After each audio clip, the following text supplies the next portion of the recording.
Hoje, então, o segundo domingo, o nosso tema hoje é mediunidade e educação permanente, e a nossa companheira Cláudia Amaral, que vai fazer o estudo dessa tarde. Então, para ela, as nossas vibrações de paz e harmonia. Boa tarde a todos, uma alegria estar aqui, vamos ver se tudo dá certo, se não. Vamos lá. O tema de hoje, mediunidade e educação permanente. Se nós pensarmos direitinho, para que serve? Será que é preciso educação permanente para a mediunidade? Todo mundo, 100%, encarnados e desencarnados, dirão sim. E a grande questão desse tema não é o sim, que todos nós sabemos que nós precisamos de educação permanente, mas é o porquê. Por que a gente precisa de educação permanente para os nossos aspectos, as nossas questões mediúnicas? O que vem a ser isso? Será que eu tenho? Será que eu sou médium? Aquelas dúvidas todas, que perpassam a nossa cabeça. Por que em alguns momentos da minha vida eu me sinto mais próxima, à espiritualidade, com uma percepção maior, enquanto em outros momentos da minha vida isso parece tão distante, Isso parece que nem acontece mais, Existe essa flutuação. São esses temas todos que a gente vai tentar conversar nessa tarde, tangenciar, para a gente realmente entender o porquê é necessário a educação permanente. Então, para começar, queria convidar todos para olhar a imagem, Daqui a pouco a gente fala ali do comentário de Kardec, do ensinamento de Kardec no Livro dos Médiuns. O que é mesmo isso? É uma garrafa, Dentro tem alguma coisa. Essas histórias dos piratas que se perdem pelos mares, atiram as garrafas com um mapa, ou com uma localização, ou com um pedido. Então a gente pode imaginar que aquela garrafa, ali dentro tem alguma coisa muito importante para alguém. Para que alguém seja achado, localizado. E é mais ou menos isso, esse paralelo, que eu queria fazer com a mediunidade. A mediunidade na nossa vida é como se fosse o bilhetinho da garrafa. É algo importante. Precisamos para sermos localizados. É um meio de descobrirmos alguma coisa que reside em nós. E aí a gente já começa até a entender um pouquinho o porquê dessa educação permanente, Mas seguindo adiante, daqui a pouco a gente volta nessa reflexão, eu trouxe 3 visões sobre definição de mediunidade. A primeira, Kardec, no Livro dos Médiuns, está lá, capítulo 9, se não me engano, diz que todo aquele que sente, em qualquer grau, então a gente já percebe que existem graus diferentes, A influência dos espíritos é simplesmente por esse fato médium. Ora, qualquer um de nós já sentimos, de alguma forma, em algum grau, essa influência. Mas é que muitas vezes nós esperamos que essa mediunidade seja aquela mediunidade maravilhosa, profética, ostensiva e de preferência só de comunicações incríveis de espíritos superiores, A gente espera que nós sejamos esse espírito encarnado que veio aqui só trazer coisas boas e compartilhar bons sentimentos e emoções com os espíritos. A gente normalmente, na nossa necessidade de glamour, a gente esquece que a mediunidade é um trabalho árduo, em que a maior parte das comunicações nós fazemos para a caridade, para que possamos facilitar a orientação de espíritos necessitados, tanto ou mais que nós. E aí a gente acaba tendo, no meio desse caminho de desenvolvimento mediúnico, até desanimando. Porque não era isso que eu pensei, Eu comecei a ter esse negócio, mas agora eu estou vendo que isso é ruim demais, Isso me impõe certos limites, enfim. E é aí que nós precisamos discutir. Isso é bom para mim? Isso é obrigatório? Já ouvi muita gente falar assim, não, eu tenho que desenvolver, porque senão eu sou castigado, sofro com dor de cabeça, tenho não sei o que, não sei o que, não sei o que. Então, parece que a questão é muito mais um desequilíbrio da pessoa, né? Porque a mediunidade não é um castigo, é uma faculdade, é um compromisso. E não exercê-la não vai nos trazer um castigo, vai nos trazer uma consequência, mas não um castigo. Então nós fazemos essa associação que ela é equivocada.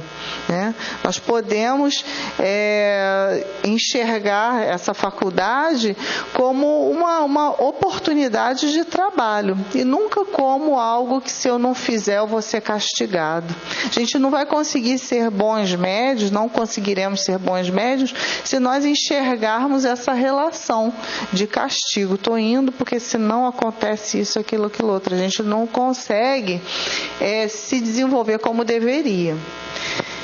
E na segunda definição, que é lá nos domínios da mediunidade, André Luiz nos fala que a mediunidade é um dom inerente a todos. Então aqui ele já dá amplitude. Para quem serve esses ensinamentos? Para todos nós, Como a faculdade de respirar. Olha como isso é amplo, E cada criatura assimila as forças superiores ou inferiores com as quais sintoniza.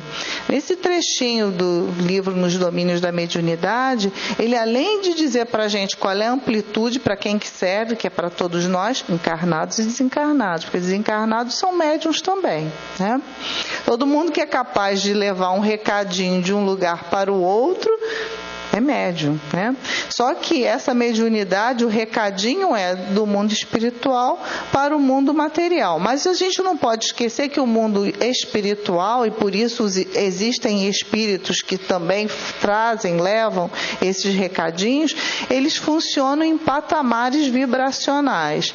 Então, cada espírito que tem essa condição, de levar esse recado de um estado vibracional superior para o inferior, é também considerado médium lá na espiritualidade.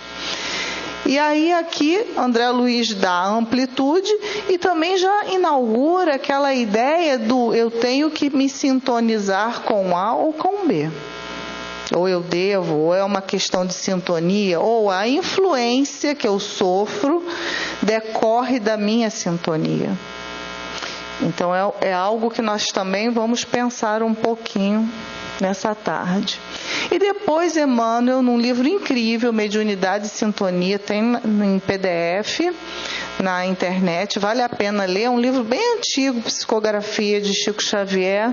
Ele diz que mediunidade é força mental, talento criativo da alma, capacidade de comunicação e interpretação do espírito, é o ímã do próprio ser. E ele aqui dá uma definição para a gente assim, até psicológica, Força mental, fala de criatividade da alma, capacidade de comunicação entre os dois mundos e de interpretar. Como é importante, Aquele médium que capta esse pensamento do espírito comunicante consegue passar esse pensamento e essa emoção com o maior grau de fidedignidade possível. Como isso é confortável para o espírito comunicante.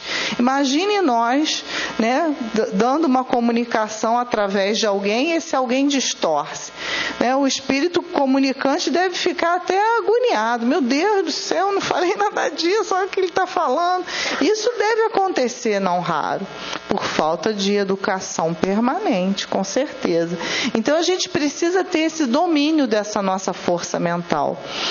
Muitas vezes, por crenças equivocadas, nós achávamos que o médium ele só precisava, como se dizia antigamente, da passividade. Não precisa fazer mais nada, meu filho, você só precisa dar... Não é verdade. O médium precisa estar preparado para que esse momento de transferência de informações do plano espiritual para o plano material, ele seja um momento o mais puro, o mais isento isento de julgamento do próprio médium, né? De considerações a respeito do que está sentindo, e esse espírito está falando isso, tá? Enfim, ele precisa ser um momento de grande respeito, pureza e o próprio médium, de conhecimento dessa sua força mental, para que essa comunicação possa ser de fato uma comunicação valiosa para ambos os lados, para o médium e para o comunicante. Isso vale para todas as forças, para todos os graus de mediunidade, ou para todas as mediunidades, entre aspas, que a gente chama, né? Psicografia, psicofonia e tantas outras que existem por aí. A gente vai falar um pouquinho delas daqui a pouco. Bom, eu acho que dá para ver a imagem, né? Uma cachoeira, um rio, tem problemas aí nesse rio, tem pedras, é algo assim bem turbulento. Nenhum de nós gostaria de estar dentro desse rio, desse cenário, certo? Esse não, né? Pois é, mas essas são a representação das nossas correntes mentais. E a gente precisa partir desse ponto para entender como isso é valioso e importante, a nossa força mental, e a gente precisa lidar com ela, entendê-la e dominá-la. Então tá aí, correntes mentais. Imagina que nós, né, nesse mundo atual, confuso, conturbado, toda hora o zap apita, a gente fica, mesmo que não olhe agora, já fica pensando, e alguém me chamou. Aí já pensa assim, o que pode ser? Ah, pode ser uma coisa séria. Aí já começa aquilo que você está fazendo, você já não está mais ali, né? E ao mesmo tempo, outras questões que nos distraem. Isso tudo vai gerando uma alteração, uma mudança da nossa corrente mental.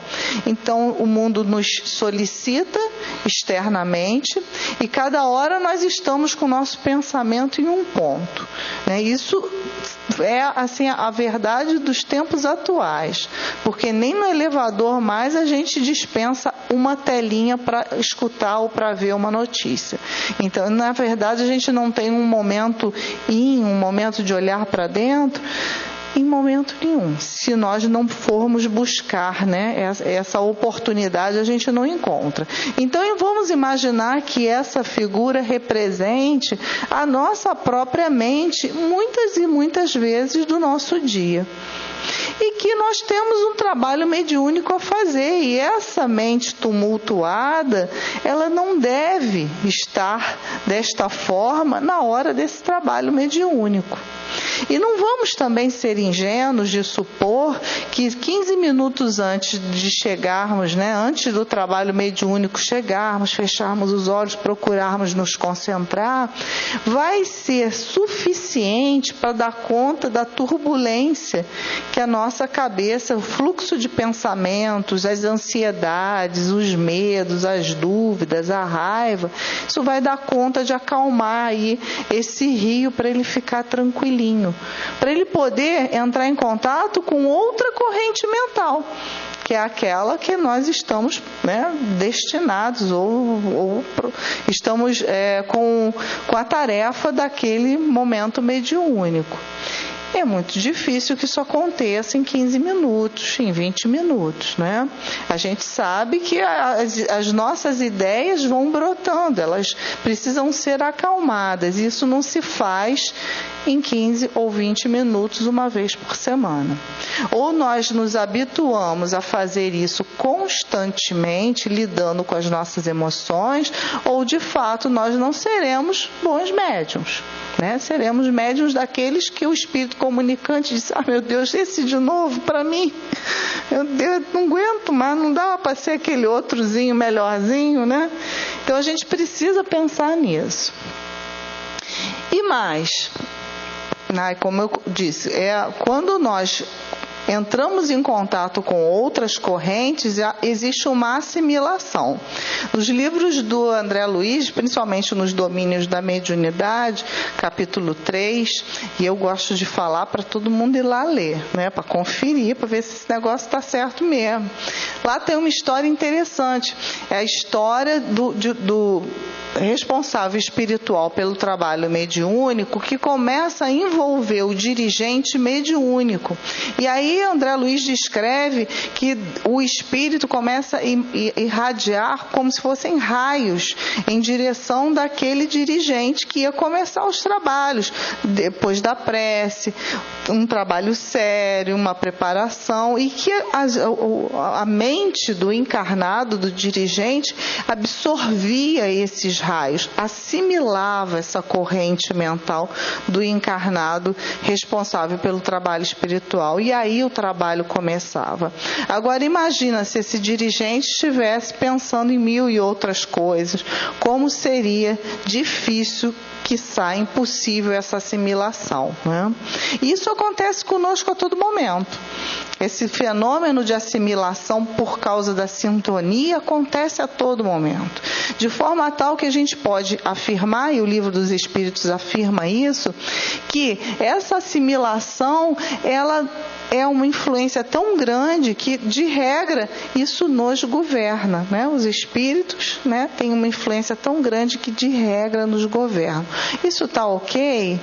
Mais ou menos. Porque nós precisamos entender que forças são essas que estão junto conosco. Que afinidades são essas que nós trazemos, porque pode ser que não seja tão legal assim, né? E infelizmente a maior parte não é. Então precisamos ter cuidado com essa assimilação. E aí, para entender, né, voltando no beabá, no básico, nós sabemos que a alma, ou o princípio inteligente, né, ou o espírito, tudo isso é sinônimo. Nós temos essa alma, temporariamente estamos encarnados aqui, temos esse corpo, e até os desencarnados, na sua forma perispiritual, que é semimaterial, ele também tem um componente material. E nós temos uma intermediação, que é importante, que é o perispírito. E a mediunidade, ela está ligada ao perispírito, né? Como está lá no Livro dos Médiuns, o espírito Lamennais, ele diz que o perispírito é o agente intermediário de todo o intercâmbio entre os seres, né? Ora, sem perispírito não tem mediunidade.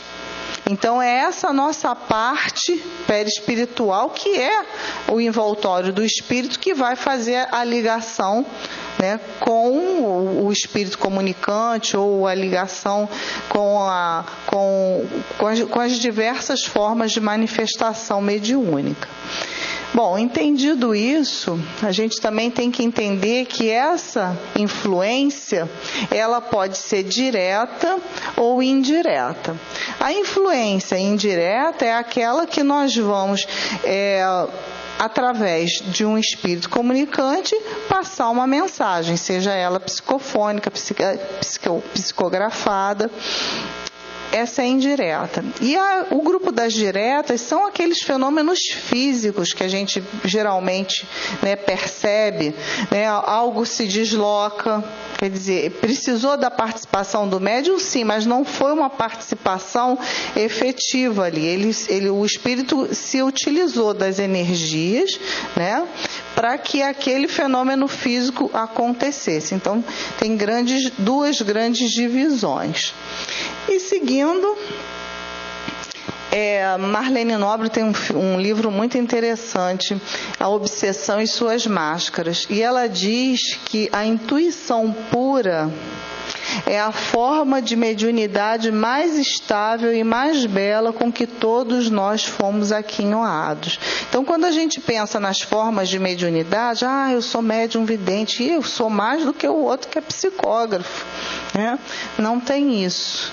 Né, são graus, mas qual é o maior grau, se houvesse, né? Seria a intuição. Aquela que Jesus, quando foi se recolher lá no Monte, né, das Oliveiras, próximo ao seu sacrifício, e em que ele foi recolher forças com o Pai, né? E sempre fazia isso, né? Ele nunca prescindia de ter esses momentos de isolamento para que fossem recarregadas as suas baterias para continuar aqui e ter contato com Deus. Essa é a intuição pura. E é esse o alvo que nós devemos buscar. Muitas vezes nós nos fixamos na nossa forma, né, de contato com os espíritos. Às vezes na adolescência temos vidências, né? Isso é comum até os 7 anos e um pouco depois. Então vemos até espíritos, conversamos com espíritos, ou vemos nossos filhos, né, conversando com os espíritos. E isso depois passa. E outras manifestações acontecem, né? Ou seja, premonições através do sonho, né? Quantas vezes nós sonhamos situações que daqui a pouco elas acontecem, claramente, né? Isso também é uma atividade mediúnica. E por aí afora. Mas a intuição é algo que demonstra a elevação do espírito. E todos nós temos essa possibilidade, desde que entremos em contato com essa força, né? Que a nossa força mental esteja conectada com essa forma tão sublime de mediunidade. Sabe quando Paulo falou, eu e o Pai somos um? Né? Cristo falou, eu e o Pai somos um. Paulo falou, né, que não era mais ele que vivia, e sim Cristo que vivia em mim. Frase de Paulo. Então é essa proximidade, essa relação de sintonia que nós chamamos de intuição pura, né? Temos intuições muitas vezes, mas estarmos representando, estarmos alinhados a um pensamento com tamanha intimidade com o amigo Jesus, é preciso de fato nós estarmos mais à frente espiritualmente.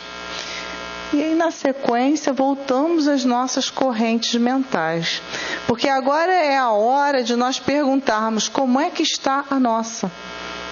Como é que nossa corrente mental está, como é que a nossa mente está funcionando? Estamos, de regra, vivendo um tumulto? Será que nós só paramos para prestar atenção em alguma coisa e deixarmos a TV, o celular ou alguma coisa que nos incomoda, ou uma aflição ou uma raiva de lado, somente aqui? Será que aqui a gente consegue deixar de lado essa aflição, essa ansiedade, essa raiva? São perguntas que nós precisamos fazer para que essa corrente mental, né, essas correntes que nós temos e mais a assimilação de outras correntes, possa ser de qualidade, de paz, nos trazer de fato o que nós precisamos desenvolver, né, que é a qualidade do intercâmbio mediúnico. Então, Emmanuel diz para a gente, lá no livro Roteiro, que nós temos 20 bilhões de almas desencarnadas. Será que esses 20 bilhões de almas desencarnadas são todos espíritos superiores? Não, né? Será que então, vamos melhorar então as possibilidades. Será que a maioria desses 20 bilhões são espíritos superiores? Também não. Então, infelizmente, a maioria deles são espíritos como nós. Então já problema, né? E espíritos inferiores. Ora, se nós temos a nossa corrente mental, as nossas correntes mental associadas a outras, essas associações serão muito mais comuns, obviamente, com espíritos como nós, concordam? Inferiores. Tanto que para que nós possamos manter um alto padrão vibratório, a gente precisa fazer uma força danada. Porque volta e meia aparece um pensamento estranho e se bobear, a gente vai embora nele, né? Começa a pensar naquela mágoa, naquela tristeza, daqui a pouco está morrendo de raiva da pessoa, lendo o livro do Evangelho. Amar ao próximo como a si mesmo. Está lendo aquela frase, mas a emoção está lá na mágoa. Né? Aquela ideia brota na nossa cabeça, parece um encosto, né? E é, né? E é um encosto. Só que é um encosto nosso, junto com o encosto que a gente atraiu, né? Nós não somos, assim, inocentes nisso aí. E essa é a questão, né? O problema é que a consequência de nós vivermos num planeta em que a maioria, a predominância é inferior, é que as nossas correntes vão se juntar a outras correntes iguais à nossa, inferior também. E precisamos fazer muita força para vencer essas nossas correntes, E o papel da educação entra aí. Porque se não tivermos ali orando e vigiando, a gente vai se deixar levar por essa correnteza, indo ao centro, fazendo o trabalho mediúnico mais ou menos, pensando assim, graças a Deus essa semana já resolvi, já dei lá minha tarefa lá no Francisco de Paula, já participei da mesa mediúnica, já fiz isso ou aquilo, graças a Deus, pronto, estou livre. Esse é um trabalho pobre. É bom, é sempre bom, é melhor do que nada, não deixem de fazer, mas isso é pouco. Porque isso não soluciona a busca da nossa alma. Nós não teremos o que estamos procurando e precisando com essa conduta medíocre. Por isso que precisamos educar as correntes mentais. E aí, lá no Livro dos Espíritos, está lá, obsessão é o domínio que alguns espíritos logram, quer dizer, conseguem adquirir sobre certas pessoas, não todas também. Porque aqueles que já vibram num padrão alto e conseguem manter esse padrão elevado, eles sofrem obsessão vez por outra, sim, né? Porque nós não conseguimos ser uma linha reta, mas não sofrem as consequências danosas, doentias das obsessões, que são divididas ali em 3 na classificação do Livro dos Médiuns, o Livro dos Espíritos: obsessão simples, fascinação e subjugação. Obsessão simples são essas interferências, né, no nosso pensamento, né, que a gente começa a ficar nervoso, irritado, o ônibus não aparece, começou a chover, a gente procura também ver se consegue um táxi, também não aparece, a gente começa a ficar zangado, aquilo toma conta da gente, é uma coisa assim terrível. Nós conseguimos transformar problemas simples, básicos, bobos, comuns, em problemas imensos na nossa vida, porque aí a gente parte, né, de um mau humor constante e a gente vai distribuindo isso para todo mundo. Claro que nós não estamos sozinhos. Estamos também assimilando essas correntes mentais de outros que se integram a nós. Obsessão simples. Fascinação já é um pouquinho mais complicado. É aquela postura em que nós recorrentemente nos fixamos num ponto e construímos uma vida difícil, uma persona complicada, doente, né? E vamos espalhando isso de regra na nossa vida, ao ponto de não conseguirmos sair por influência de espíritos também ligados a nós pelo nosso passado, né? Que vem cobrar a sua conta, né? E chegam e ficam ali conosco, porque nós começamos numa relação de culpa a permitir que essa assimilação mental aconteça. E a gente acha que a gente está muito certo, que o problema é do outro, a dor, a ofensa foi muito grave, e a gente vai construindo no entorno da nossa vida um grande caos para nós e para os outros. A subjugação ainda pior, né? A subjugação são os pacientes com problemas seríssimos, né, psiquiátricos. Muitos não têm possibilidade do convívio social, que são os objetos de estudo de Manuel Filomeno de Miranda, de vários outros psiquiatras, médicos, quando encarnados, que nós vemos em vários livros, inclusive Bezerra de Menezes, né? Loucura e Obsessão. Então, são casos que a pessoa já não consegue, por força dessa relação, dessa corrente mental, dessa intermediação, a subjugação vai trazer até doenças a nível físico para esses espíritos encarnados que não conseguem alterar as suas correntes mentais, o seu grau de sintonia. Então, é uma questão de nós, primeiro, acalmarmos a nossa mente e depois nos perguntarmos, estamos nos sintonizando com? Aí responder, pontinho, pontinho, pontinho, né? Tem que responder pergunta. E aí eu trouxe essa história que está no livro Instantes da Vida, né, que é um bom exemplo, está lá no capítulo 1. E Humberto de Campos relata, né, lá da espiritualidade, é o capítulo 1 desse livro, ele fala que estava com outros espíritos, né, lá por volta, perto do cemitério em Los Angeles, onde a atriz Marilyn Monroe foi enterrada.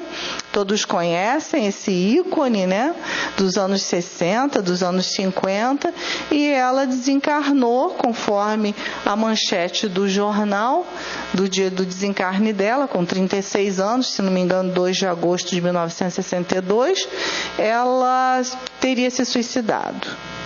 Tomou remédios para dormir, né, e se suicidou. Uma grande quantidade, ali até a manchete fala em 40 pílulas e tal.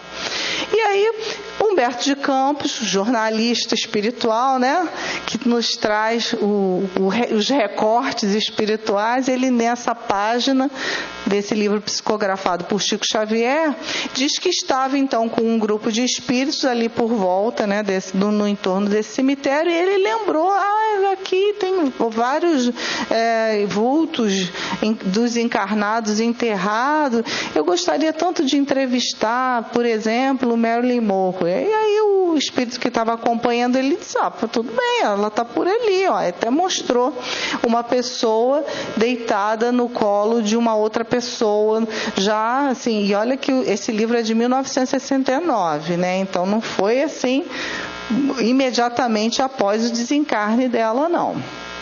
Não sei qual é a data, mas não é imediatamente após. E aí ele estava lá deitado, o espírito, né, de Marilyn Monroe estava deitado no colo de uma enfermeira, de uma pessoa que acariciava.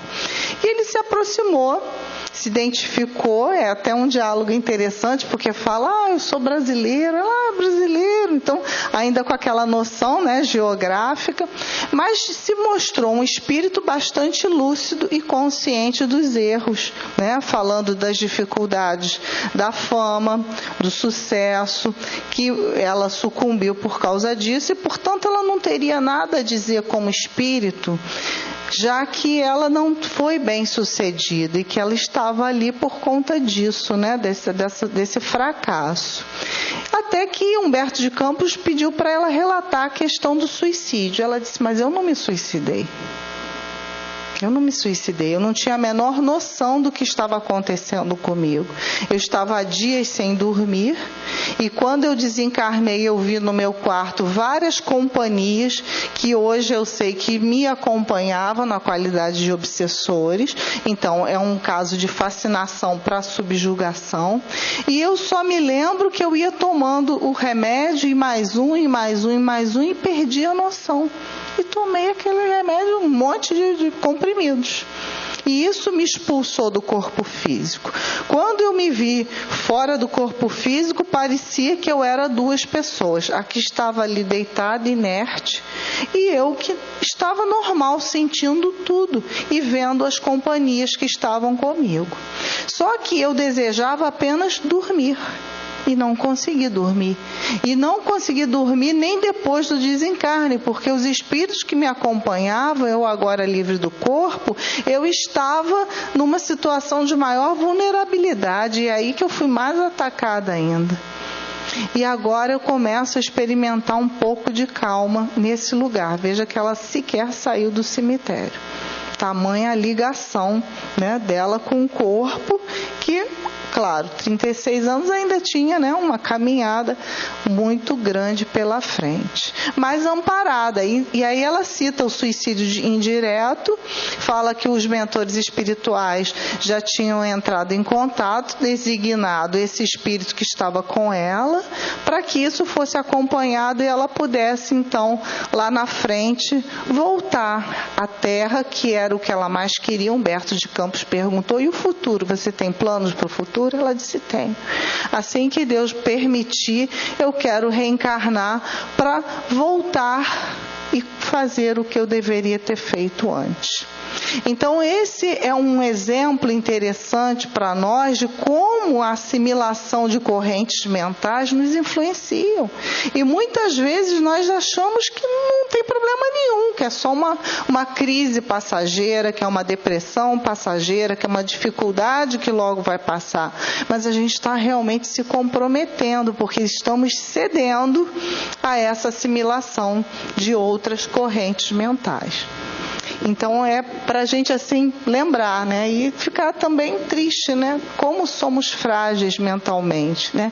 Às vezes a gente pega uma gripe, fica arriado na cama 3, 4 dias, cheio de coisa para fazer no trabalho, em casa, e fica pensando assim, poxa, um vírusinho pequenininho, né? Esse estrago todo. Pois é, mas psiquicamente nós ainda somos mais frágeisinhos ainda. Psiquicamente, nós nos deixamos levar pelo oculto, que não queremos pesquisar, já ficamos presos, né, à matéria, ao visível, não acreditamos que isso é certo e prepondera em nós e ficamos à mercê dessas forças. Porque na medida que a gente não entra em contato com ela, na medida em que nós não dialogamos com os nossos desejos, com as nossas vontades, com as nossas tristezas, com as nossas mágoas, com as nossas raivas, quando nós não nos sentamos para nos ouvir, nós nos colocamos à disposição dos ventos, desses 40 bilhões de espíritos desencarnados que predominantemente não são como nós. Não podem nos ajudar tanto assim, né? Então precisamos pensar sobre isso. Nós estamos deixando a nossa mente ao sabor do vento? Ou nós estamos tendo controle da nossa mente? Estamos procurando entender e enfrentar as nossas dificuldades? Um indicativo de que nós não estamos indo muito bem na lição é quando nós conseguimos dizer tudo que o outro precisa fazer para melhorar. A gente faz aquele checklist para o outro, é bonito de se ver. Mas nós não somos capazes de fazer a mesma coisa conosco mesmo. Então, quando a gente enxerga o outro, pode ser um filho, um marido, qualquer pessoa, próximo, distante, não interessa. E a gente consegue dizer, o que você precisa é isso, aquilo, faz isso, mas a gente não consegue fazer a mesma coisa para a gente. É sinal que nossas correntes mentais estão dedicadas à preocupação com o outro e com a vida do outro, mesmo que o outro seja um filho. E a gente não fez o dever de casa primeiro com a gente, que é pensar como é que vai a minha necessidade, o meu problema, a minha dor, a minha raiva. Então precisamos começar a fazer o checklist, as estratégias, aproveitar final de ano, né, que a gente deseja um monte de bobajada, que no outro ano vai desejar tudo igual. Então fazer um planejamento para 2020 e para depois sério. O que realmente eu preciso e vou fazer? Onde eu preciso mexer para melhorar? Por quem? Por mim. Não é porque eu vou perder a atenção de alguém, não é porque eu vou deixar de ser isso aqui, não importa isso. Mas por mim, como eu vou acalmar a minha ansiedade, a minha dor, lidar com a minha raiva? Qual vai ser a estratégia que eu vou usar em 2020 para depois, né? Para que a gente possa ter histórias diferentes. Porque nenhum de nós é capaz de saber o quanto de suicídio indireto nós estamos causando hoje para o nosso corpo, né? Podemos até não estar causando um suicídio indireto tão evidente quanto esse exemplo. Mas com certeza nós poderíamos melhorar a nossa estadia no nosso corpo se tomássemos algumas atitudes mais saudáveis mentalmente, né? E esse tempo que a gente consome nas atitudes de ódio, de rancor, de mágoa, de ressentimento, elas também implicam em diminuição do tempo nesse corpo físico, já que nos traz comprometimentos para a saúde. E isso também, mesmo que em pequena parte, é suicídio indireto. Então, a nossa responsabilidade enquanto encarnados, quando a gente ganha o corpinho, é enorme. O corpo não é nosso, é um empréstimo de Deus que a gente tem que cuidar dele com um amor extremo, com um respeito extremo, com um carinho extremo. Muitas vezes nós vemos pessoas já idosas, 90 anos, já morreu todo mundo, morreu papai, mamãe, irmão, o que eu estou fazendo aqui? Queria mesmo morrer, e acaba que morre, lógico, né? O nosso desejo é soberano. Mas se Deus permitiu a continuidade, né, a longevidade, nós vamos desperdiçar esse tempo reclamando? É isso mesmo? Isso não é apressar um tempo que não é o tempo de Deus? Isso não é uma responsabilidade para esse espírito? Então é preciso pensar, né? É preciso pensar. Bom, a gente a essa altura já entendeu por que a educação permanente é tão importante. Porque se todos somos médiuns, se o intercâmbio vai acontecer de uma forma ou de outra, vai acontecer com sintonia, conosco trabalhando com relações correntes em sintonia com espíritos superiores ou não. Nós então precisamos o quê? Fazer uma opção nesse momento. Qual a qualidade de sintonia que nós desejamos para nós cotidianamente? E aqui é tão importante porque a gente vai abandonar aquela ideia que o médium ele só é médium na casa espírita quando sentou na mesa mediúnica para fazer a sua tarefa. Não é verdade. O médium ele é médium em todo lugar, desde a hora que ele dorme até a hora que ele acorda. Todos nós temos um compromisso mediúnico, cada um no seu grau, que não é com a casa espírita, é conosco mesmo e com Deus, com a tarefa que nós assumimos e em todo lugar que nós estamos. E isso nos traz o compromisso de sempre pensarmos como está a minha mente.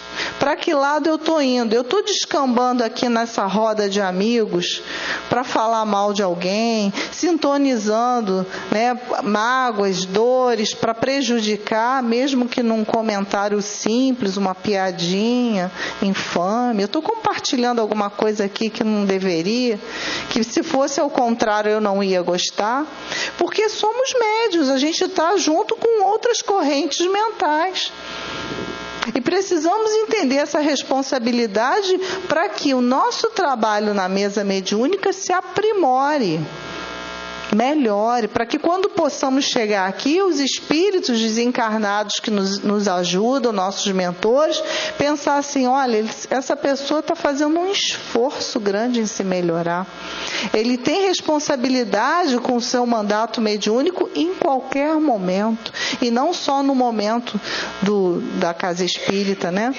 Antigamente a gente dizia assim, olha, dia de reunião mediúnica não se deve comer carne, não se deve se irritar e tudo mais. Isso é uma verdade. Mas também é verdade que nos outros dias nós também não devemos cometer excessos, né? E aqui não existem restrições, vedações, mas o que se fala é, eu não devo me exceder. O excesso é que é prejudicial. E aos poucos a gente tem que se educar, e por isso tem que ser permanente, porque os espíritos sabem que nós não vamos conseguir nos educar de um momento só. Agora, entendi tudo, agora eu sou anjo. Não é assim, é uma transição. É lidar com os nossos hábitos, pensar neles. Onde é que eu posso reduzir? Tudo bem, eu não consigo, essa mágoa é enorme, é maior do que eu. Ok, posso reduzir um pouquinho? Posso pensar onde é que eu contribuir? E assim a coisa vai se diluindo gradativamente.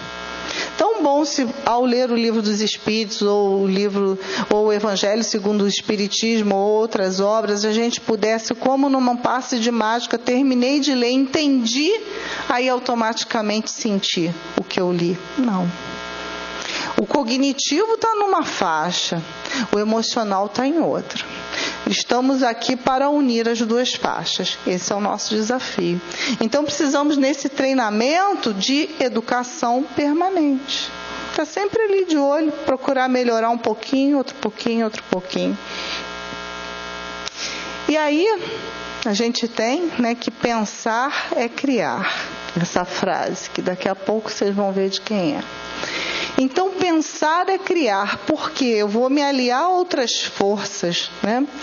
Nós sabemos, por exemplo, uma história corriqueira, que Santos Dumont, inventor do avião, não é isso?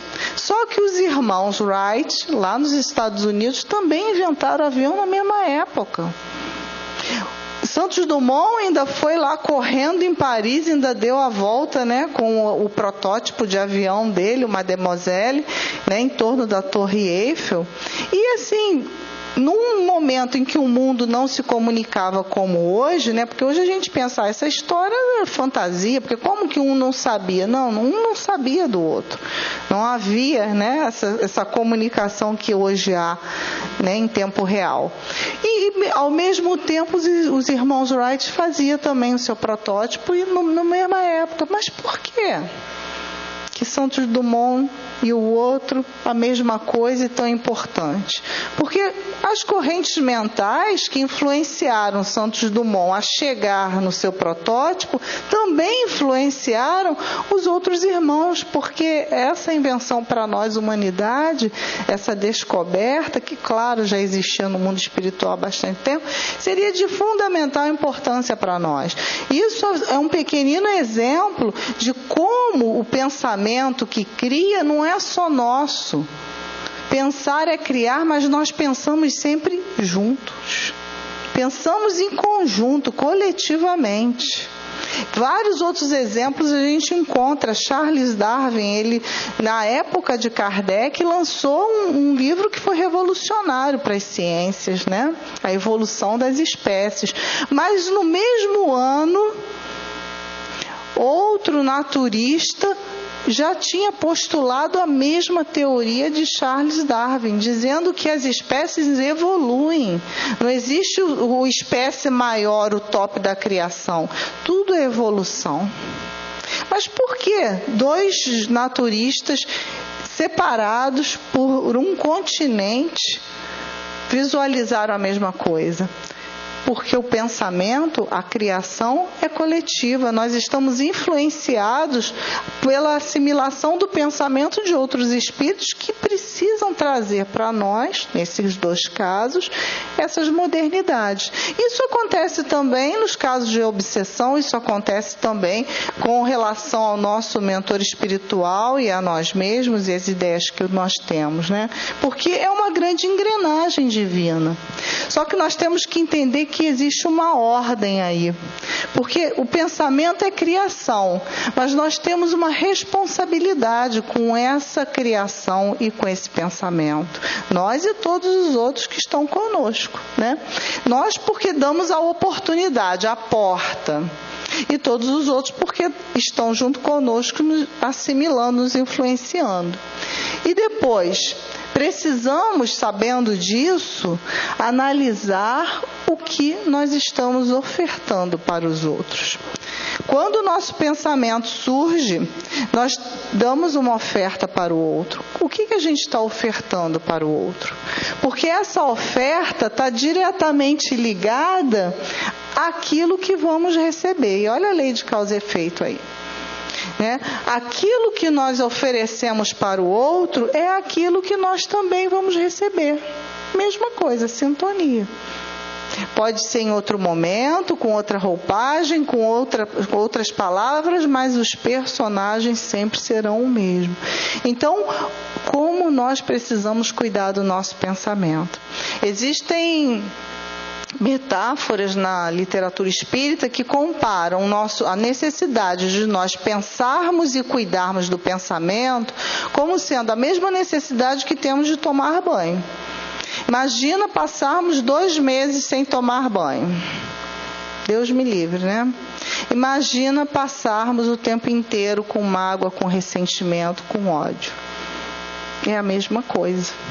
É o mesmo desconforto para o corpo, outro para a alma, né? Então precisamos ter cuidado com isso.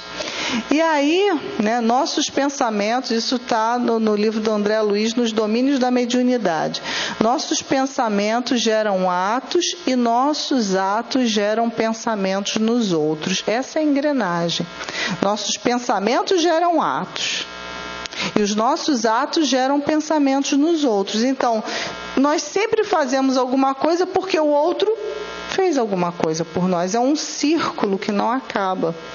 Por isso que quando nós conseguimos, no nosso círculo familiar, no nosso círculo profissional, ser aquele que quebrou o climão, aquele que sorriu, aquele que amou o problema, aquele que abraçou aquela pessoa que ninguém quer, ninguém gosta, a gente muda o cenário rapidamente. A gente consegue estabilizar e harmonizar um contexto, às vezes, de encarnações. Quando nós simplesmente nos dispomos a pensar diferente do que aquele círculo que nos envolve está pensando. Como é importante a gente mudar o pensamento. Muitas vezes a gente quer mudar a atitude. A gente pensa, eu devia amar, então eu vou lá fazer carinho. Aí faz aquele carinho, parece uma lixa na cabeça da criatura, porque não queria fazer, está só aparentando. Aí não dá certo. Não dá certo. O que a gente precisa é, no pensamento, se colocar no lugar do outro. Vem cá, se eu tivesse aquela história do outro, se eu tivesse sido filha daquela pessoa, né, daqueles mesmos pais, com aquela história difícil, será que eu não seria igual ou pior? Será que eu não seria, assim, uma pessoa tão difícil quanto? Então, quando nós nos dispusermos a, de fato, mudarmos a nossa corrente de pensamento, nós certamente vamos mudar o nosso cenário. E muito mais rápido do que a gente acha. E aí eu trouxe esses recortes do livro Consciência e Mediunidade. É uma pena que esteja um pouquinho claro. E lá, esse projeto Manuel Filomeno de Miranda é um grupo de estudo que tem na Mansão do Caminho, e eles estudam, né, a mediunidade.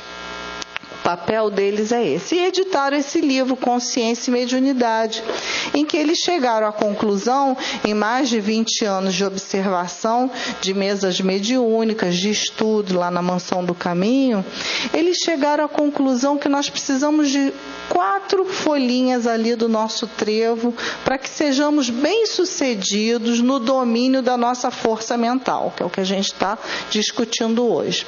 Quais seriam essas ações? Primeiro, a oração, depois a meditação, a ação e o estudo. Então, precisamos incorporar isso, né, como um trevo de 4 folhas que dá sorte, né? A gente às vezes acha um e bota na carteira. A gente precisa pegar esse trevo e botar na nossa carteira. E sempre, todo dia, permanentemente exercitar a oração, a meditação, a ação e o estudo. Nós vamos falar um pouquinho sobre cada um deles. Primeiro, a gente vai começar na oração. Então, lá, Santo Agostinho, no livro dos Médiuns, ele diz para a gente: ficai sabendo, sem o recolhimento, quer dizer, a gente precisa nos interiorizar, precisamos da oração, só tereis comunicações levianas. Sabe aquele tipo de médium que quer só fazer a psicografia do mentor espiritual para encerrar com chave de ouro o trabalho mediúnico da noite? Pois é, tem que ter cuidado com isso. Os bons espíritos só vão aonde os chamam com fervor e sinceridade. E aqui a gente vai vendo que a oração que o grupo coloca, né, a oração que os espíritos nos pedem para fazer, não é aquela oração bonita, para que todos vejam como nós somos capazes de articular ideias maravilhosas. E sim aquela oração sincera e fervorosa, que é muito diferente de fazer uma palestra na hora de fazer uma oração. Às vezes a gente até desconcentra, porque é tanta oração que a gente, meu Deus, eu não estou mais aguentando. E o trabalho não começa. Isso não quer dizer que a oração seja forte. Oração forte, a gente está falando de sentimento. E muitas vezes, nos momentos mais difíceis da nossa vida, quando nós oramos, que a gente não consegue nem articular uma frase, é aí que a oração chega, que é uma beleza. Ai, que bom. Nosso mentor pensa, que bom que ele entendeu agora, que não é blá blá blá, que não é mimimi, que é chegar e agir com sinceridade, com fervor, com confiança, se entregando nessa relação com os espíritos superiores, nessa relação com Deus. Então vamos pensar na qualidade da nossa oração. Quando na mesa, inclusive nos domínios da mediunidade, tem um capítulo que ele fala sobre isso. Quando nós estamos sendo conduzidos, alguém está orando, e nós estamos acompanhando a oração de alguém, nós precisamos de fato nos dedicar àquelas ideias, àquele pensamento, numa corrente única de pensamento. E não ficarmos pensando, está demorando, não, isso não tem nada a ver. Está confuso, não entendi essa palavra. Olha, se a pessoa que está orando não está muito longo e tal, mas procura acompanhar. Ainda assim. Mas se você for aquele que estiver fazendo a prece, tenha cuidado, seja o mais simples possível, porque fervor e sinceridade é igual a ser simples. É falar dos nossos anseios, é falar das nossas dúvidas, como a gente conversa com um amigo, que é um amigo excelente, o amigo Jesus. E aí depois a gente passa para a meditação. Meditação é outro ponto muito importante. Várias obras de André Luiz, Emmanuel, Joana de Ângeles nos falam da meditação. Quando a gente fala de meditação, a gente já se imagina naquela posição um pouco desconfortável que os yogis adotam, perninha cruzada, aquele negócio assim, que nós ocidentais não temos essa cultura, muito embora seja muito interessante e positiva, e a gente estica a coluna, consegue manter esse canal, os chakras alinhados, essa corrente de energia desobstruída. Mas a meditação que Manuel Filomeno fala e outros espíritos nos colocam é aquela atitude mental de olhar para si mesmo. Então, nesse momento, nós não estamos conversando com Deus. Não é um momento de oração. Não é um momento de cochilo também não, porque muita gente para fazer a meditação e ronca, que é uma coisa assim, impressionante. Dá até susto no outro. Não é também isso, não. É um momento em que nós fechamos os nossos olhos e vamos observar o nosso pensamento, o nosso corpo, como se estivéssemos nos vendo interiormente.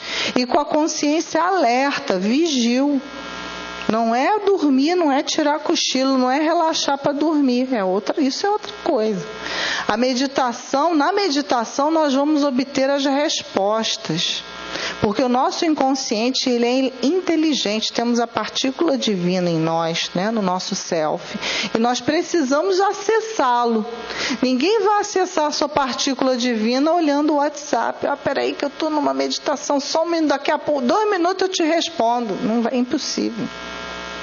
A nossa sociedade é uma sociedade que nos estimula a sermos extrovertidos o tempo inteiro. Isso tem um preço altíssimo. Sabe qual é o nome do preço? Ansiedade, depressão, irritação e por aí vai.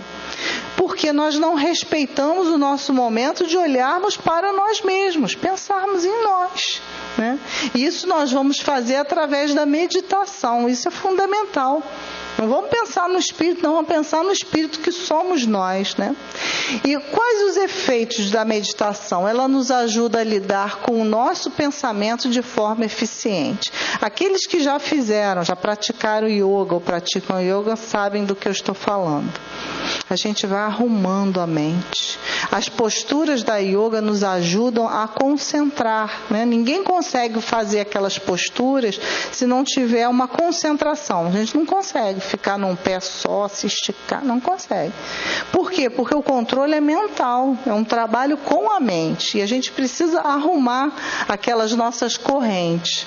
Depois, aquieta a mente de forma que permaneça desperta e vivaz. Quando nós praticamos 15 minutos de meditação diariamente, por exemplo, que é o que se recomenda, nós vamos perceber que a nossa energia para o trabalho, para o estudo, para estarmos na nossa vida de relação aumenta e muito. Porque a gente vai buscar essa nossa energia onde estava presa lá dentro, no interior nosso. Na medida que nós arrumamos o nosso pensamento, conseguimos ordenar as nossas emoções, as nossas energias perispirituais, elas serão canalizadas para o positivo, para o bom, para o eficaz, para o eficiente, e não essa confusão mental que a gente gasta uma energia imensa, faz um esforço terrível. Não sei se eu já falei isso aqui, mas eu gosto da figura que o Haroldo Dutra disse uma vez numa palestra lá no CERJ, que ele disse que muitas vezes a gente gasta uma encarnação, faz um esforço violento, como se nós fôssemos comprar uma BMW, que é um carro caro, né? E a gente faz aquele esforço gigantesco, né, figurativamente falando, como se a gente fosse comprar o BMW. Aí a gente desencarna. Aí a gente recebe lá na nossa garagem da nossa casa espiritual um Fusca. A gente diz, mas peraí, eu me sacrifiquei, eu fiz tudo direitinho para ter agora na minha garagem espiritual uma BMW e agora eu tenho um Fusca, porque a gente gastou energia demais para comprar coisa errada. Se queria comprar uma BMW, tinha que fazer outro tipo de esforço. Então, nós temos capacidade, nós somos esforçados, o que a gente precisa é entender e se colocar no esforço certo. Para ficar mais fácil, sabe aquelas relações, né, que a gente tem com conjugais ou profissionais, enfim, ou relações de família, que a gente passa a vida inteira brigando com a pessoa, né, uma agonia, anos de discussões reais ou veladas, aquela que a gente não discute, mas por dentro está doido para acabar, para se ver livre logo da pessoa. Se nós nos concentrarmos nessa energia de defesa que nós praticamos, né, seja quando atacamos, seja quando nós de fato nos recolhemos, é tudo uma energia de autodefesa. Se nós utilizarmos a energia do amor, a gente resolve o problema, não precisa ficar a vida inteira na energia de autodefesa. Bastava primeiro aplicar a energia do amor. Então é mais ou menos isso. Nosso esforço é muito grande, a gente está levando um Fusca, né? Então precisamos mudar isso rápido. Depois, a meditação ajuda a superar a tagarelice mental e acessar as potências mais altas do espírito, que cada um né? Cada um de nós somos o quê? Espírito. E aí a última frase é: cada um é em fase de evolução. Então nós precisamos acessar, superar, mas para isso a gente tem que fazer silêncio mental. É isso que a meditação nos ajuda. Depois, ação. Ok? Então, oração, meditação, ação.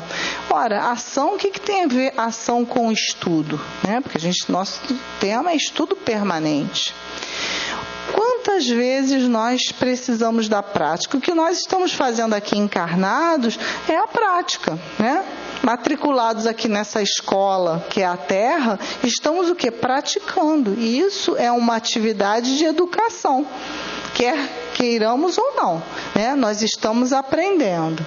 E a ação trouxe essa pergunta do Livro dos Espíritos, em que Kardec pergunta: só devemos entender o trabalho por trabalho as ocupações materiais? Todo mundo sabe, né? Todo mundo conhece essa resposta. E aí os espíritos dizem não. O espírito também trabalha como o corpo. Toda ocupação útil é trabalho. O que eu gostaria de dar ênfase nessa frase é: o espírito trabalha como o corpo. Então, quando nós estamos dormindo, a gente está dormindo ou está trabalhando? Está trabalhando. Agora, a questão é, eu estou trabalhando para quem e com quem? O que eu estou trabalhando, eu sei que eu estou trabalhando. Isso vai depender, o para quem e com quem vai depender do quanto de esforço eu estou fazendo na direção certa. Né? Aquela brincadeirinha do Fusca ou do BMW. Como eu estou lidando na minha vida vigil, acordado? Quantos pensamentos eu estou trazendo para dentro do meu coração, assimilando essa emoção, provocando em mim emoções? Qual a qualidade das minhas emoções? Porque quando eu vou dormir não tem mágica. Sair do corpo físico, eu vou direitinho para estar ao lado de quem e trabalhar para quem eu passei o dia inteiro ali em troca, em intercâmbio mental, concordo? Então, olha como a atividade mediúnica perpassa toda a nossa existência a todo momento, e a gente às vezes acha que é só mesmo uma tarefa limitada ao centro espírita, e não é. Então, precisamos dessa ação, desse trabalho útil para alterar de novo a nossa corrente mental, que é um trabalho hercúleo, que não é fácil. Né? Quantas pessoas no meio da prece sentem interferência de outros pensamentos, né? Pessoas que não conseguem nem terminar uma prece, mas continuem fazendo, porque isso vai ser superado. E aí, a grande pergunta é: como é que vocês ocupam o seu tempo livre? Porque é outro ponto que nesse livro Consciência e Mediunidade ele chama a atenção. Como nós gostamos de ocupar o nosso tempo livre, ou falando das nossas horas de lazer, fala muito do que a gente é em essência. O que a gente de fato gosta de fazer. O que é muito legal de fazer. E aqui ninguém está falando para abandonar os momentos de lazer.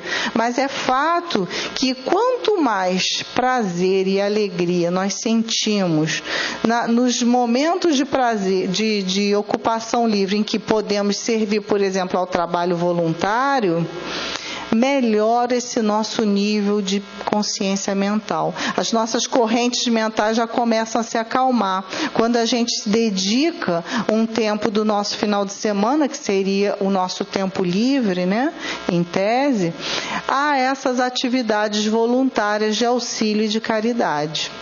Isso vai nos harmonizar, essa corrente mental já vai ficando mais tranquila. É claro que nós podemos ir num primeiro momento, eu tenho que ir porque eu tenho que ter o bônus hora, quando desencarnar eu gostaria muito de ter aquela casinha bonita lá no André Luiz, que eu vi no filme, que é bacana. A gente pode num primeiro momento ir buscar o trabalho voluntário na base dos negociadores com Deus, como forma de compensação. Eu sou boazinha para você, por favor, seja bonzinho comigo nas minhas culpas, nos meus débitos. Podemos num primeiro momento, mas esse não é o ideal. O ideal é aquele momento em que nós descobrimos a alegria e o prazer de estarmos trocando no trabalho voluntário, ajudando o outro e sendo ajudado. Aí sim, a gente chega nesse estágio de ocupação útil, de utilizar o nosso tempo com serventia para nós espíritos, que é o grande pano de fundo da nossa vida. Nos enxergando não nessa individualidade que vai viver 80, 90, 100 anos ou até menos, mas na nossa trajetória de espírito. Então temos que pensar o que a gente gosta de fazer no nosso lazer. Será que não vale a pena inserir nesses momentos de lazer algum trabalho voluntário para que isso desperte em nós essa alegria de fazer o bem pelo bem?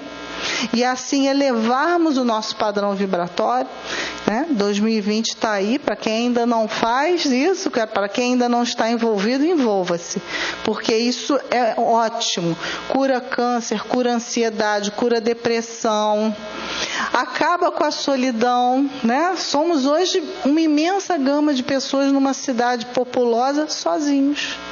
Acaba com a solidão. Nós não vamos mais chorar sozinhos, vamos ter sempre alguém para chorar. E provavelmente nem vamos chorar, porque a gente vai olhar a questão do outro e vai dizer, nossa, que vergonha, né? Estou preocupada com a minha questão. Então, é muito salutar a ação voluntária, o trabalho no bem. E aí Joana fala assim, o médium, né, isso ela falou para Divaldo, o médium, fiel ao seu compromisso, faz 2 encarnações em uma, pois além de seus deveres materiais, vive essa condição paralela, administrando a sua condição interexistencial que a sua paranormalidade impõe. Exatamente isso que eu coloquei. Se nós, ao nos desdobrarmos pelo sono, no trabalho mediúnico, pudermos agir com utilidade enquanto espíritos, a gente vai viver 2 encarnações em uma. Que beleza, né? Então, que possamos ter isso como meta. E aí ela diz pra gente, né? Isso é Joana falando no livro, eu botei ali, Triunfo Pessoal. Ela fala que a meditação, inicialmente, ela deve ser curtinha, mas gratificante. Não é para a gente ficar incomodado, com coceira no nariz, com a dor na perna. Arrumar uma posição confortável, seja ela qual for, menos deitado, senão a gente vai ter aquele cochilo meditativo, que não vai servir de nada. Mas tem que ser bom, tem que ser prazeroso, não é castigo. E aí a gente vai insistindo. E o que a gente vai se perguntar, né? Se vislumbrar por dentro as nossas carências, os nossos problemas, os nossos defeitos e procurar também as respostas, né? Quais são as soluções para esse quadro, né? E aí ela também fala que tem que ter uma repetição sistemática. Não dá para fazer isso agora, amanhã e depois esquecer, ano que vem eu faço. Tem que, de fato, separar um tempinho, 10 minutos, 15 minutos, e assim progredindo, né? Ela até recomenda 1 ou 2 vezes por dia, mas eu acho difícil, né? 2 vezes por dia acho difícil. Se a gente conseguir uma, tá bom pra caramba, né? Acorda às 5 da manhã, porque às 6 já todo mundo acorda, começa o barulho, o cachorro late, o gato mia. Então tem que, né, pensar até nessa logística. Mas qual é o benefício que a gente vai ter com esse esforço? Ela diz resistência, coragem e equilíbrio emocional. E o engraçado é que isso acontece mesmo. Isso acontece mesmo, porque a meditação não alcança o cognitivo, ele vai para muito além. Ele alcança a parte do nosso inconsciente e nós vamos nos equilibrar emocionalmente, ao ponto de determinada situação nos acontecer que a gente para pensar, nossa, se fosse 1 ano atrás eu matava. E matava mesmo, né? Que às vezes a gente mata simbolicamente, que é até pior, né? A gente fala uma frase, cria um caso, que é a morte mesmo de uma relação. Então, a gente vai perceber que esse equilíbrio emocional a gente vai conseguir calar na hora que tem que calar, falar com amor quando a gente tem que falar com amor, que é tão difícil para a gente, né? Quando a gente tem razão, a gente extrapola e estraga a nossa razão, azeda tudo. E quando nós estamos sem razão, ficamos falando, tentando justificar alguma coisa. E aí a gente vai ter essa coragem de assumir quando nós não temos razão, olha, você me desculpa. E quando a gente tiver razão, a gente vai ter equilíbrio emocional de se colocar de uma maneira muito tranquila, muito amorosa e até construir um laço mais forte nessa relação. É muito proveitoso. Bom, e aí, que fazes, né? Essa é a pergunta. O que nós estamos de fato fazendo para alcançarmos isso, né? E aí eu queria contar, né, para exemplificar essas mudanças que a gente precisa conquistar, é a história, né, de 2 pedreiros, de 2 operários, né, que construíam um determinado imóvel. E aí perguntaram para um deles, o imóvel era o mesmo, tá? o que você está fazendo aí agora? Aí um disse assim, eu carrego pedra aqui, ó, tá vendo que eu estou carregando pedra. Estava zangado, estava mal-humorado, aquele trabalho não acabava nunca, a hora de ir embora não chegava, sexta-feira então está mais longe ainda, Deus me livre, hoje é segunda. E fizeram a mesma pergunta para outro operário da mesma obra. Que fazes? E ele disse, eu estou construindo uma igreja. Veja como é diferente. Veja como é melhor ser o operário que está feliz, contente, motivado, construindo uma igreja. Eu trouxe essa imagem, essa igrejinha que é dentro de uma outra igreja grande, estão percebendo que existe uma construção por fora? Foi a igreja que Francisco de Assis construiu lá por volta de 1100 e alguma coisa. Ele idealizou essa igreja e foi construindo com as suas mãos, né? Está ali. É uma relíquia tão cara, tão preciosa, que a Igreja Católica construiu um grande templo naquele lugar. Isso fica em Porciúncula, na cidade de Assis. Então eu fiquei pensando, o operário Francisco de Assis, se perguntassem para ele o que você está fazendo, ele ia animadamente, de forma feliz e construtiva, dizer, eu estou construindo uma igreja. Então precisamos ser esse operário que constrói igrejas, né? Igrejas interiores, as nossas conquistas, as nossas vitórias, porque nós vamos estar ligados a outros operários que responderão da mesma forma, estou construindo uma igreja.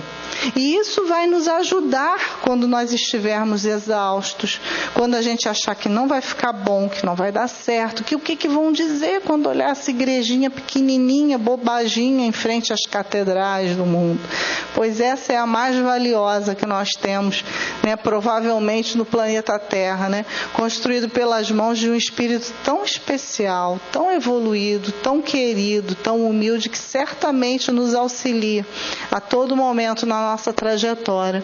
Então é isso que nós precisamos colocar, né, na nossa vida, acrescentar essa dose de alegria, de autoestima, de fé em nós mesmos, na nossa capacidade interior de construir igrejas e não simplesmente de carregar pedras. Já passamos por essa fase. Agora temos que aprimorar o nosso trabalho, temos que dar de nós, temos que nos colocar de uma maneira mais, né, nesse novo milênio, né, nesses novos tempos, de uma maneira mais amorosa, mais suave, mais simples. Chegou a hora da humanidade, de nós, cada um de nós, encarnados e desencarnados, procurarmos a simplicidade de Francisco de Assis, a simplicidade e o amor à caridade de Francisco de Paula.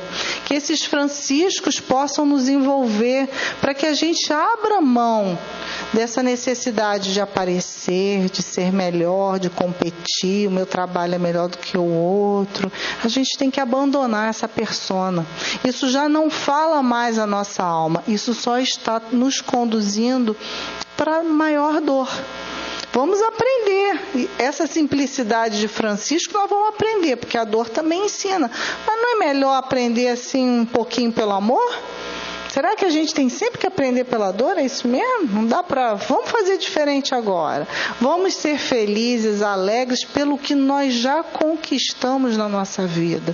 E se olharmos para trás, vamos ver que nós não conquistamos pouco.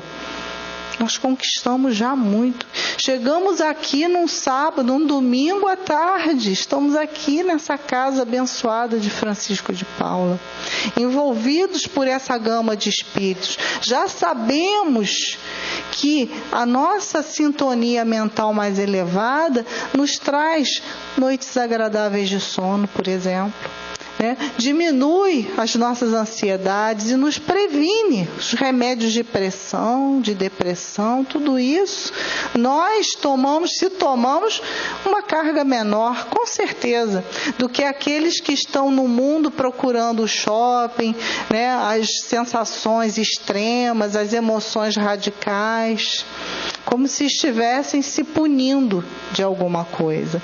Então precisamos olhar para essa igrejinha de Francisco e pensarmos, essa é a igreja que nós estamos construindo dentro de nós mesmos.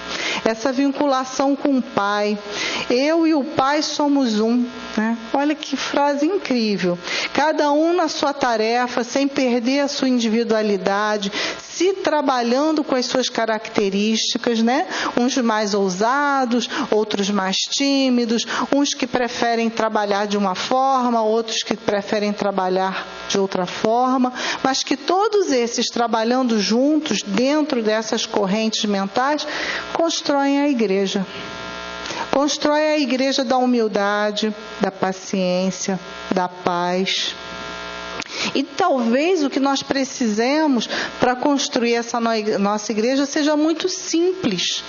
Talvez a gente só precise começar por um elemento, a escuta. Quantas vezes nós escutamos o outro? Quantas vezes nós nos escutamos?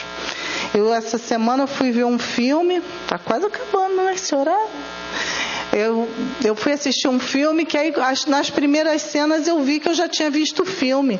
E agora eu estou num desespero porque eu preciso terminar de ver o filme porque eu não me lembro como o filme terminou, mas eu sei que eu já assisti. Aí eu fiquei pensando, nossa, eu não estava assistindo o filme. A gente não consegue se fixar no agora, parar para ver um filme ali focado. Né? Nossa mente está pulando de galho em galho tão desesperadamente que a gente não consegue. Nossa, eu já vi o filme, eu vou ter que ver de novo porque eu estou curiosa para saber o final do que eu já vi. Aí eu fui conversar com a minha filha, que eu fiquei preocupada, né? Esse negócio está ruim pro meu lado. Ela disse, mamãe, eu sou igualzinha. Sou igual a você, ela tem 25 anos. Eu disse, Então eu ainda disse para ela, eu estou contente, viu? Ela disse, eu estou preocupada. Eu disse, pois é. Então é isso aí. Deixa eu só pular pro estudo, que é a última folhinha. Então, oração, meditação, ação e estudo. E o estudo aqui, a Joana coloca para a gente lá no Vida Feliz. Mergulha a mente o quanto possível no estudo. Ler um livro é valioso. Ler um livro com calma é um ganho extraordinário. O estudo liberta da ignorância e favorece a criatura com o discernimento. O conhecimento é mensagem da vida. Não apenas nos educandários podes estudar. A própria vida é um livro aberto. Quem ensina a quem deseja aprender. Então, a vida é o nosso livro. Como nós estamos conduzindo a nossa vida? Será que o nosso livro, que se chama Vida, para nós é um romance que a gente vai lendo para esperar o final do capítulo? Ou será que no nosso livro nós somos o protagonista? Nós estamos escolhendo o melhor para nós? Será que na nossa vida nós estamos deixando nos levar ao sabor do vento? Ou será que no nosso livro da vida nós somos de fato os agentes, os atores, aqueles que escolhem e assumem consequências da escolha, sejam elas boas ou ruins, com equilíbrio, com força mental, com paciência, com amor próprio e amor para o outro, né?